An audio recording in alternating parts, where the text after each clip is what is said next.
Haya, leo miamba wameamua wajitokeze kabisa waseme ukweli kuhusu wake zao. Sikilize mwamba huyo hapo. Mimi nimezaa na wanawake wengi. Kwa hiyo Manani uko wapi? Njoo kuja kuchukua huduma mtoto. Basi haya sasa wewe Manani uko wapi? Njoo kuchukua huduma mtoto. Nakumbusha vipolo kama kawaida, sikudanganya mtu. Mimi na mwanamke ambaye nimezaa naye sikumbusha kipolo, uongo. Haijawahi kutoka. Yani siongei kwamba kuwatambia watu ambao wako nao. Ila huo ndio ukweli. Kwa hiyo mume wa sasa ukweli ndio huo. Sasa ukweli ndio huo. Ukweli ndio huo. Mwanamke aliyezaa lazima akutane na mzazi mwenzake. Sio akikutana lazima afanye mambo hayo. Kukutana muhimu. Yaani wewe ukioa mwanamke mwenye mtoto, alafu kaanza kumkataza huyu mwanamke mwenye mtoto akutane na baba yake, una roho mbaya.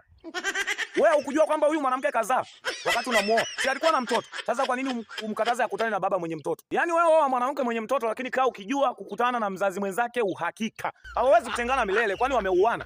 Wamefanyaje? Lazima wakutane. Wanawake nishai kuambia, mwanaume wa kumzalia ni mume wako, acheni uhuni. Yaani wewe kama mwanamke hata kama una hela, ukizaa kabla ya kuolewa, jiandae kulea mtoto peke yako. Na wewe kama mwanamke huna hela, ukazaa kabla ya kuolewa, jiandae kuteseka, kusota. Ati wewe wake za watu. Unadanganya. Miamba amesema ukweli ya kwamba mnapasha vipolo.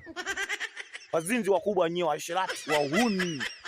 Mnajifanya mnajitetea. Eti hao masingomaza wengine ambao wanafanya hivyo hawana akili. Mnajitetea kwenye comment lakini kiuhalisia mnapasha. Tena mechi za ugenini huaga ni kali.